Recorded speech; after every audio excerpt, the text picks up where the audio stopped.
Hi everyone, it's your neighborhood sociopath here. Today I wanted to talk about my own diagnosis and how that came to be. This one is a bit of a longer story than usual, so get in your seats and hit the subscribe button. At 200 subs, I'm making a Discord for everyone to join and talk about their diagnosis together. With that being said, this can be broken down into 3 parts. Childhood, just before my diagnosis, and present time. So let's start with my childhood. My mom and dad didn't get along after I was born. Abuse and cheating were pretty common in my household. I have a memory of my mom picking me up and running to the bathroom while pregnant to hide from my father. Once my brother was born, then things got worse. He said he could bear calling me his son, but it wasn't the same for my brother. Shortly after this, my mom caught my dad cheating and they got a divorce. The divorce was a shared custody. This is where most of my memories of my dad are. We went to his house every other weekend, and he would pick me up from school on the rare occasion, but only me. We are going to run through some events in the 2 years that I saw my father before he just stopped showing up. These are in chronological order as well. When I was 4, just after learning to swim, we got an above ground pool. They all went inside and let me and my brother swim. My brother was 1. I was on the steps and he went to go in the water. At 4, I didn't realize what he was doing, but I got really scared and pulled him up because he was drowning. Coughing up water, I managed to get him down the small ladder, and inside we were changed and relaxed for the rest of the day. Skip a couple months, we went into the forest, which was really common. My dad enjoyed big trucks and mudding fairly often. We would usually be out till 4 or 5 in the morning, and we slept in the truck while my dad got drunk with his friends and one of his many significant others. My brother was still in diapers, and he wouldn't be changed for hours on end. This meant he'd pee through, and back of the truck would be soaked. Drunk and angry, my dad would hit me because I didn't change my brother's diapers. After leaving my brother in his still soaked diaper, we'd go home. My dad's still drinking and driving. We'd get home, then we'd sleep where all 3 of us shared a bed. That was not meant for 3 people. One of these times we went out, there was a bonfire, and me and my brother tried to have fun because we weren't quite understanding of the situation yet. During the bonfire, we often played with my dad's friends. They were nice people for the most part and usually watched out for us because my dad didn't care what was going on. Then I went to my dad and asked if I could use the bathroom. Standing next to the fire, he just asked what I said. So I repeated myself, but before I could finish my sentence, he pushed me into the still smoldering bonfire. Before I even realized what happened, my dad's friend pulled me out and quickly brushed me off. My brother, standing directly behind my dad's friend, started crying. Because I screamed, my dad and a couple of his friends were laughing that he did that. My new shoes my mom had got me were melted, and I had little holes in my clothes. Looking back at it, the new shoes didn't matter in the moment. It was something I got really happy about because it was a gift from my mom. The adults had an argument. We ended up going back home early that night. Still in my messed up clothes, my dad's brother took me to his room to play. He had a little handheld device. I don't remember what it was. The couple of times I did walk into my uncle's room, I don't remember much about this time. But when I looked at the walls, I saw weird stars pointed on there, a giant red statue, and blacked out curtains. Looking back on it now, he had a devil statue and a pentagram painted all over his walls. I didn't see much of him, but this was not what I expected to see. My dad came and got me after playing Ghostbusters for a little bit, and we went to bed. Not much more happened until my 5th birthday, where we started seeing my dad's girlfriends more and more. This led to meeting a lot of kids around my brother's age and mine. We were actually called scum and many not so endearing terms while visiting them. There were times where their kids would hit me and my brother, and it would somehow be our fault, and we'd get hit by my dad or yelled at repeatedly. At this point, I started having really bad sleep paralysis and would see a little girl with white hair in my room. I could never see her face, but she would just stare from afar. The last memory I have is the only girlfriend who actually protected us. I started yelling back and arguing as I got older, and one day this came to bite me. He hit me in front of his girlfriend, and she grabbed us and locked the 3 of us in the room where she thought we were safe. My brother crying and me extremely angry. Side note here, this is the moment where our emotions stopped. After this moment where I started to become more almost empty inside. End of side note. With my dad being super angry, he smashed down the door, his hand bleeding and him screaming at the top of his lungs while drunk. He didn't hit me anymore that night, but we went to bed with his girlfriend and went back home with my mom the next morning. After this, I don't remember anything about him. The last memory I have is waiting for a weekend. He was supposed to pick us up and never showed up. We waited with our backpacks on, sat on the couch until nighttime, both Friday and Saturday. We never saw him again. Moving on from my childhood to before my diagnosis, which is from 7 to 18, this is a long section because for most of it, I was relatively the same. I was extremely angry and I hated everyone. I would talk to friends, go to school and smile, but in reality in my head, I'd say, please stop talking to me.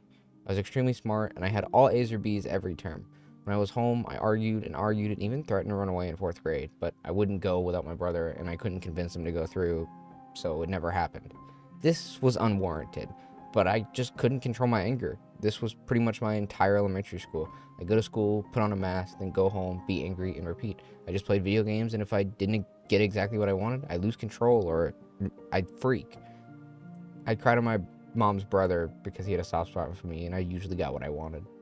Then middle school. My anger calmed down because I realized this wasn't working for getting what I wanted, so I studied and became more reserved. I'd laugh with friends and was still getting put in advanced classes, hated the popular kids because they could say anything they wanted and get it, all because they were more charismatic than I was. So I studied, but not books. Them. How they reacted, how they talked, how they laughed, who they talked to, why they didn't get along with select few people. I started testing out how I talk or what I do. Then it hit me. Why do I have to act the same to everyone when I can just make someone comfortable and get what I want? I just kept practicing until I got into high school. This is where I put my new skills to the test. I was a little chubby in middle school, so over the summer I lost some weight and was prepared. I roamed all the popular cliques and became friends with every girl, except for the softball team. Not yet, anyways. Getting along with everyone definitely made my school life easier. I could put less effort into school and get answers. Then because I have a good memory, I'd still get damn good grades on tests and exams. I managed easily. I talked to everyone, and my friend group started growing and growing to the point where it got boring. It was exciting for some parts, but the thrill just fell. Sophomore year hit, bored of it, I decided I wanted to graduate early. I signed up for college and high school, and I wouldn't have to go to high school anymore. And it'd be free, so win all around. This is also where my obsession with girls started happening. I got my first girlfriend, I practiced reactions and how I should act around a significant other. I got with her at the very end of my freshman year and stayed with her until the end of my sophomore year. I got a job, started going to college, and we drifted apart and we separated. I thought to myself, that was fun. I wonder how many girls I can do that with. So I went to college parties and I dated girls for my job or one, another. It was exciting to me, seeing how open they would become after talking to them for only a couple hours. They were vulnerable and hurt, and I was the person that was there to comfort them. Once I got bored, I moved on, or they'd break up with me, and I'd play the victim card, so they'd leave me alone. My victim card let me get into the pity of other girls and would keep my cycle going. Then I got a new job as a supervisor in a food setting. I took a break from girls because I didn't have time, but this is the place where I met my ex-wife. She already had a daughter, and I thought to myself, maybe family life is cool. So I dated her and we moved in together on my 18th birthday. At this point, I was a senior in high school, but still hadn't set foot on campus for 2 years now. Time went by, we struggled, and she already had a daughter. This is where we started arguing and fighting constantly. I didn't understand things that wouldn't matter to me, mattered to her, and there were still simple things to me. This and that shouldn't matter, and I'd lie because there was no point talking about it. But she would blow it up out of proportions. In my eyes, this is small, shouldn't matter. We argued and where I'd go with my career and how I wouldn't separate time. Then we had my son and things got worse and worse. We'd argue, I'd manipulate to calm down things for a while. I went from job to job. It was just chaos after chaos, and I got bored with just everything. We had a huge blowout one night and I officially left. During this time between seeing my son and getting the divorce settled, I began hopping from girl to girl again, just to see if I could feel that thrill. It didn't work, so I gave up. This is where the lawyer recommended I see a therapist, so we could agree that I'm of sound mind and better than my ex-wife who was diagnosed with depression.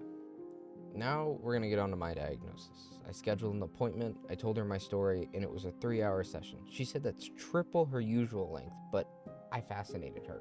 She gave me an evaluation, and I got asked a ton of questions and given an IQ test. She looked surprised and told me I had ASPD. At this point, I had no clue what that was, but it's just being a sociopath. It made more sense why I felt this way. This is where my eyes opened and I started researching left and right, thinking career choices I could do, or maybe things that would excite me. After a little over a year, the divorce ended and my life became settled. I used the skills I developed to keep talking to girls as a distraction because I didn't want to face the one career opportunity I had and lost because of my ex-wife. I was so annoyed. Skipped to my 20th birthday, I got a peaceful job. The people were nice and I didn't have to use my manipulation as it was just a merit-based system. I still work there now. My life calmed down and now I do YouTube, take care of my son, and work. My life has calmed down, but my mask has never gone down. I rotated through friends, talked to people with the same condition I have. It always comes back to I just can't physically care. It feels like nothing is worth my effort, so I just brush it off. I have more obligations to talk to my family or take care of my son. I don't really feel like I want to or feel the need to go to anyone's aid. I do care of my son and try to teach him the social norms, plus make sure he doesn't hurt himself. But that's my story, my trauma, and my father. My learning of who I am and my actions of how I became great at wearing 30 masks and still no one can see the true me. My story might be similar or nowhere near any of yours, but to this day, after seeing therapists, I still can't love or feel empathy and gain a stable connection with someone that I crave. If you feel the same and don't want to feel this way, I Music recommend therapy or licensing support groups. reimagined. I can't say I've had much success anytime I'm there. It's a game to me. See if I can fool a professional into thinking I'm normal. I don't want to be normal because I see how people react or feel with others, and it's more of a chore, and I enjoy the way I am. But I do hope you guys have enjoyed. This is who I am today, and it's been your neighborhood sociopath, and I'll see you next time.